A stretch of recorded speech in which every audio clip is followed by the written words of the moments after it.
اعوذ باللہ من الشیطان الرجیم، بسم اللہ الرحمن الرحیم۔ باب نمبر 65، جب منی وغیرہ دھوئے اور اس کا اثر زائل نہ ہو۔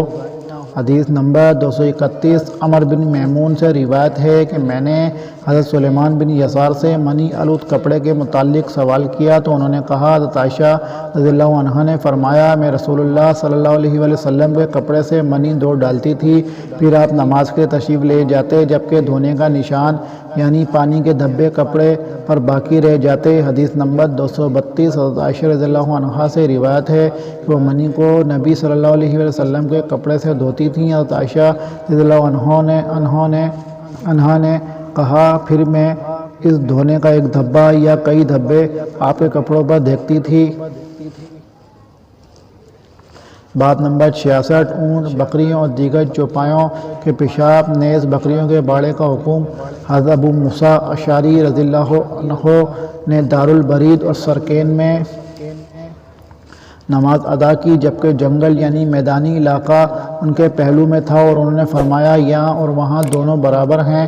حدیث نمبر 233، حضرت انس رضی اللہ عنہ سے روایت ہے کہ قبیلہ عقل اور انینا کے کچھ لوگ مدینہ منورہ آئے اور انہیں یہاں کی آب و ہوا موافق نہ آئی تو نبی صلی اللہ علیہ وسلم نے انہیں دودھ والی اونٹنیوں میں جانے کا حکم دیا اور وہاں جا کر ان کا دودھ اور پیشاب استعمال کریں۔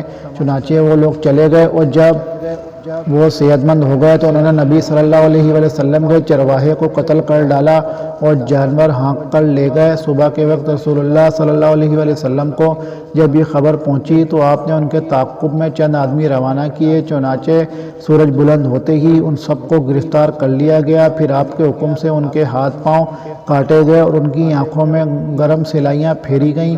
اس کے بعد گرم سنگلاخ جگہ پر انہیں ڈال دیا گیا۔ وہ پانی مانگتے تھے لیکن انہیں پانی نہیں دیا جاتا تھا۔ ابو قلابہ نے فرمایا، ان لوگوں نے چوری کی، خون نہ حق کیا، ایمان کے بعد مرتد ہوئے اور اللہ اور اس کے رسول کے ساتھ انہوں نے اعلان جنگ کیا، اس لیے یہ سزا تجویز کی گئی۔ فائدہ: امام بخاری رحمہ اللہ حیوانات کے بول و براز کے مسائل بیان کر رہے ہیں کہ تمام ابوال ناپاک نہیں بلکہ جن حیوانات کا گوشت کھایا جاتا ہے مثلا اونٹ، گائے، بکری، بھیڑ اور بھینس وغیرہ، ان کا بول و براز پاک ہے۔ حدیث نمبر 234، حضرت انس رضی اللہ عنہ سے روایت ہے کہ نبی صلی اللہ علیہ وآلہ وسلم مسجد نبوی بننے سے پہلے بکریوں کے باڑے میں نماز پڑھ لیا کرتے تھے۔ باب نمبر 67، ان نجاستوں کا بیان جو گھی یا پانی میں گر جائیں۔ امام زہری بیان کرتے ہیں کہ پانی کے استعمال میں کوئی مذائقہ نہیں جب تک نجاست اس کا مزہ، بو یا رنگ نہ بدلے۔ حضرت حماد نے فرمایا، مردار کے بال اور پروں میں اگر وہ پانی میں گر جائیں کوئی مذائقہ نہیں۔ زہری فرماتے ہیں، مردار جانور مثلا ہاتھی وغیرہ کی ہڈیوں کے متعلق میں نے بہت سے علماء سلف کو پایا کہ وہ ان کی کنگھی بنا کر استعمال کرتے تھے اور ان میں تیل رکھتے تھے، نیز ان کے استعمال میں کوئی حرج محسوس نہیں کرتے تھے۔ امام ابن سیرین اور ابراہیم فرماتے ہیں کہ ہاتھی دانت کی تجارت میں کوئی حرج نہیں۔ حدیث نمبر 235، حضرت میمونہ رضی اللہ عنہ سے روایت ہے، رسول اللہ صلی اللہ علیہ وسلم سے ایک چوہیا کے متعلق پوچھا گیا جو گھی میں گر گئی تھی۔ آپ نے فرمایا، اسے نکال دو اور اس کے قریب جس قدر گھی ہو اسے بھی پھینک دو، پھر اپنا باقی گھی استعمال کر لو۔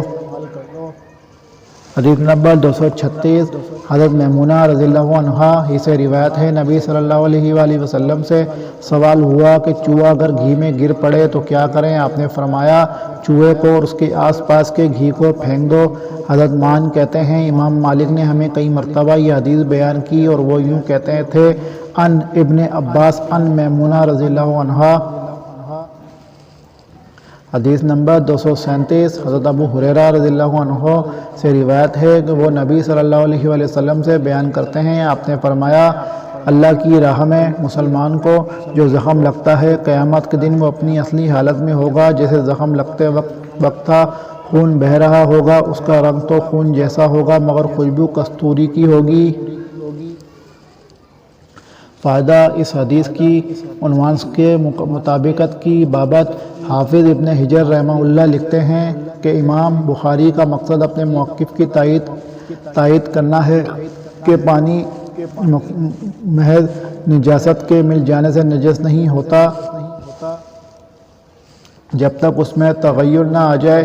یہ اس لیے کہ صفت کے بدلنے سے موصوف پر اثر ہوتا ہے، جس طرح خون کی ایک صفت بو والی خوشبو میں بدل جانے سے اس کو خاص اہمیت حاصل ہو گئی اور ضم کے بجائے اس میں مدح کا پہلو پیدا ہو گیا۔ اسی طرح پانی کی کوئی صفت اگر نجاست کی وجہ سے بدل جائے تو اس کی طہارت کا حکم بدل کر نجاست کا حکم آ جائے گا، اور جب تک تغیر نہیں ہوگا نجاست نہیں آئے گی، بشرط یہ کہ پانی 2 کلے یا اس سے زیادہ ہو۔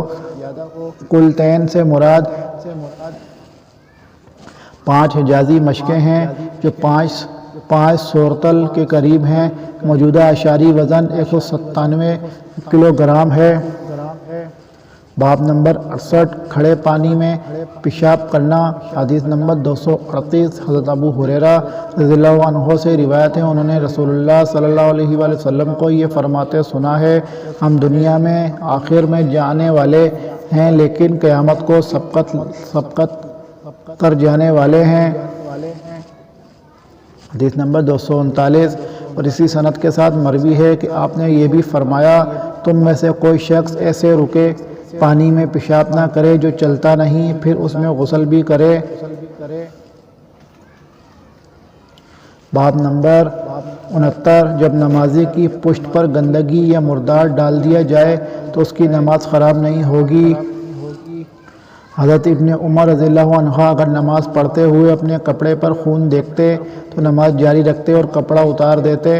حضرت سعید بن مسیب اور امام شعبی بیان کرتے ہیں، جب کوئی شخص ایسی حالت میں نماز پڑھے کہ اس کے کپڑے پر خون یا منی لگی ہو یا اس کا رخ غیر قبلے کی طرف ہو یا اس نے تیمم سے نماز پڑھی ہو، پھر وقت کے اندر اسے پانی میسر آ گیا تو وہ نماز کا اعادہ نہیں کرے گا۔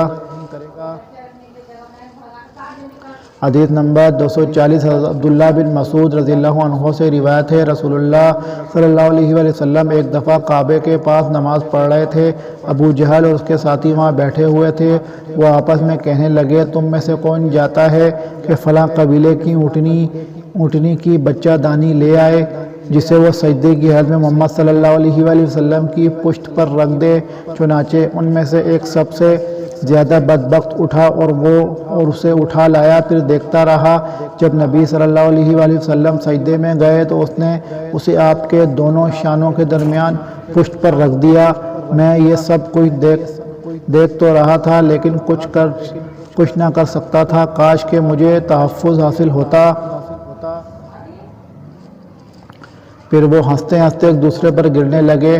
رسول اللہ صلی اللہ علیہ وآلہ وسلم سجدے ہی میں پڑے رہے، اپنا سر نہیں اٹھایا، تاہن کہ حضرت فاطمہ رضی اللہ عنہا آئیں اور آپ کی پشت پر سے اسے اٹھا کر پھینک دیا۔ تب آپ نے اپنا سر مبارک اٹھایا اور 3 مرتبہ یوں بد دعا کی، یا اللہ قریش سے بدلہ لے لے۔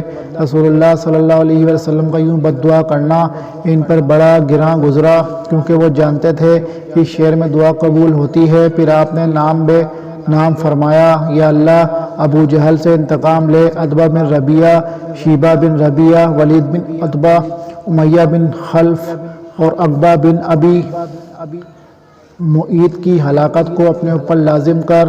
7ویں شخص کا بھی نام لیا لیکن میں وہ بھول گیا۔ حضرت عبداللہ بن مسعود رضی اللہ عنہ نے فرمایا، قسم ہے اس ذات کی جس کے ہاتھ میں میری جان ہے، میں نے ان لوگوں کو دیکھا جن کا نام رسول اللہ صلی اللہ علیہ وسلم نے لیا تھا، وہ بدر کے کنویں میں مرے پڑے تھے۔